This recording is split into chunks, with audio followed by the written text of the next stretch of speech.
Well, let's get back to the Orlando story for a second. So the shooting happened in Las Vegas.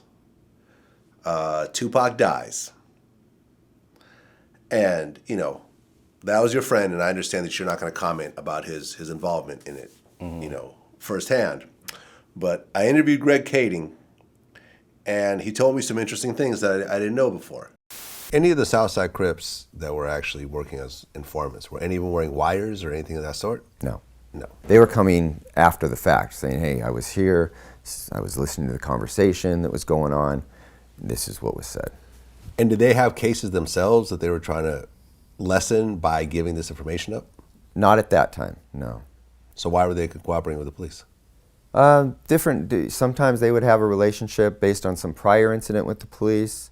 Everybody has their own motive. It's not always because you're trying to get yourself out of trouble. Sometimes it's because you're getting paid. Oh, so they were being paid by the police? There are informants that do get paid. I had informants all over the place, and sometimes, you get together and you meet them at the Starbucks, they give you some information, you give them, $100, and you go about your business. And what they're thinking, this is an important component of this, is what they're thinking is that, I'm paying this forward because when the time comes where I do get pickled up and I'm in trouble, I've already done these guys favors and they're going to return the favor. Wow. What's your take on that? I ain't never heard of it, but I know when I went to prison in '98, right? When I was fighting my case, actually, I didn't even go to prison yet, and I wasn't even convicted yet. One of the houses that we had in my neighborhood, I had a private investigator on my case too. So he was getting stuff. And one of the houses in my neighborhood, it was informant calls coming out of, yo. Like from one of the, headquarter houses in the neighborhood. But, I couldn't see the name, and I did warn my homies about it, like, to try to weed that out. You know what I'm saying? So it's definitely possible.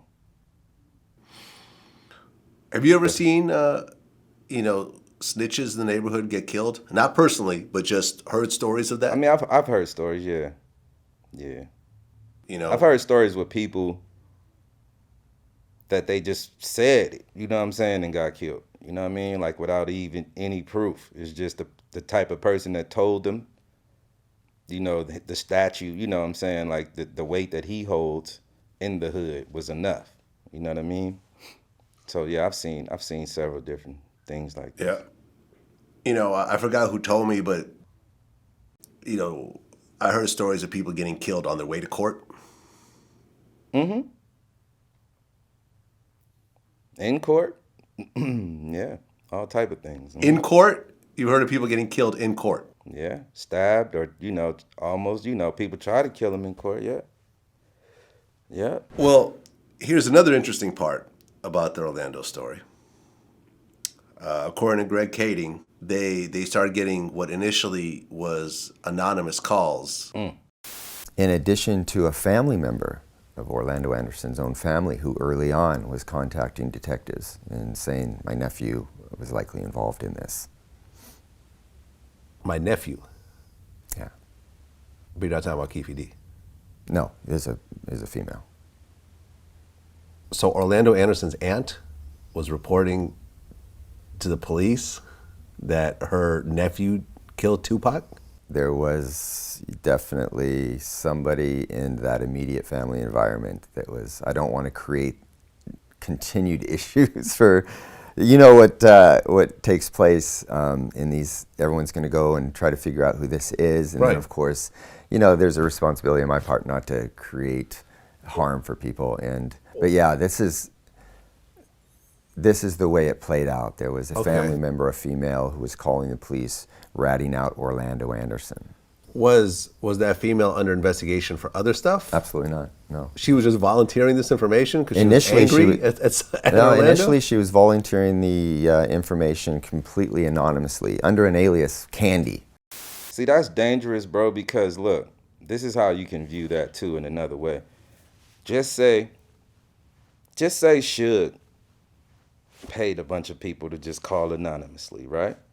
And then just say whoever didn't like him, you feel me, saw the opportunity to finally shit on him. You know what I'm saying? So it's just an ugly situation, man, because if you if the police is in one instance and say he was thorough, he was in the street moving like this, there's naturally going to be some people who don't like him.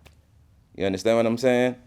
So it could be an instant like that. And then his aunt, I mean, maybe did she smoke crack? Was she one of the people on crack, or was she a drug addict? I asked him whether she was a criminal herself or, fighting a case or whatever else, and he said no. He said that she just got tired of it. She just got tired of all the murders and everything else like that, and just wanted, See, I'm not really close to Orlando's family, yo. I just knew a couple, I knew him and the two of his uncles. You know what I'm saying? I seen his grandma, his mom.